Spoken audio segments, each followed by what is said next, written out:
अभी तक आप सुनते थे कि ईडी सीबीआई ने छापा मार दिया, जगह जगह छापे मार रही है। आप सोचते होंगे कि कितना बढ़िया काम हो रहा है, देश में भ्रष्टाचारियों को निस्तनाबूद किया जा रहा है। लेकिन आपके होश उड़ जाएंगे जब यह जानकारी आप सुनेंगे और जानेंगे, जो कि इलेक्टोरल बॉन्ड के बाद निकल करके सामने आ रही है। और जितनी जानकारी अभी तक लोगों के सामने आ पाई है, उससे जो पैटर्न समझ में आ रहा है, उससे आप ये कहने लगेंगे, क्या इसके बाद ईडी और सीबीआई का खेल भी उजागर हो गया?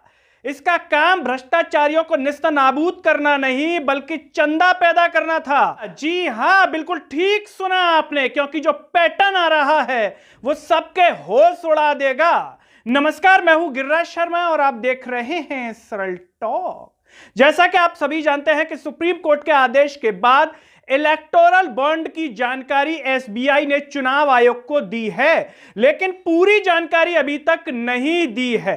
लेकिन जो जानकारी अब तक मुहैया कराई गई है, उससे एक पैटर्न सामने आ रहा है, और वो पैटर्न ये है कि ईडी और सीबीआई इनकम टैक्स ने जहां जहां कंपनियों पर छापे मार, उनमें से ज्यादातर लोग या कंपनी जहां पर छापे पड़े, उसके कुछ दिन बाद वो कंपनी इलेक्टोरल बॉन्ड खरीदती है और उसके बाद उसको टेंडर, बड़े बड़े ठेके भी मिल जाते हैं। आखिर ये कैसे छापेमारी थी ईडी और सीबीआई की, यह आपको सोचने पर मजबूर कर देगी। और होश तो तब उड़ जाएंगे जब कुछ दिन में पूरी जानकारी सामने आ जाएगी, क्योंकि आपको पता होगा कि एसबीआई ने इलेक्टोरल बॉन्ड का जो नंबर होता है, bond number, alpha numeric number की जानकारी छिपा ली है, जिसको सुप्रीम कोर्ट ने आज सख्त लहजे में कहा है कि रविवार तक आपको समय दे रहे हैं और इस जानकारी को भी आपको चुनाव आयोग को देना है। जितनी जानकारी अभी तक दी है वो चुनाव आयोग ने अपनी वेबसाइट पर पब्लिश कर दी है।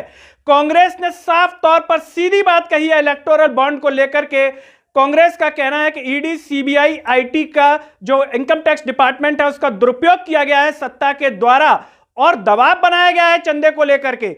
उसके बाद यह दिया गया। राहुल गांधी भी साफ तौर पर जो है इसको लेकर के कह रहे हैं। आप राहुल गांधी जी को सुन लीजिए कि इलेक्टोरल बॉन्ड्स में हजारों करोड़ रुपए हिंदुस्तान के बड़े बड़े कॉर्पोरेट्स ने बीजेपी को, नरेंद्र मोदी जी को दिए। इलेक्टोरल बॉन्ड्स के माध्यम से रिश्वत वो कंपनी बीजेपी को देती है। हजारों करोड़ रुपए कंपनियों पर दबाव डालकर, सीबीआई इंक्वायरी कराकर, ईडी की इंक्वायरी कराकर, इनकम टैक्स का दबाव डालकर उनसे पैसा एक्सटॉर्ट करा जाता है। आपने राहुल गांधी को सुना। अब आप क्या कहना चाहेंगे? क्या पूरी जानकारी सामने आने के बाद मोदी और शाह की जो भाजपा या पूरा खेल जो 10 साल में चल रहा है वो सामने आ जाएगा?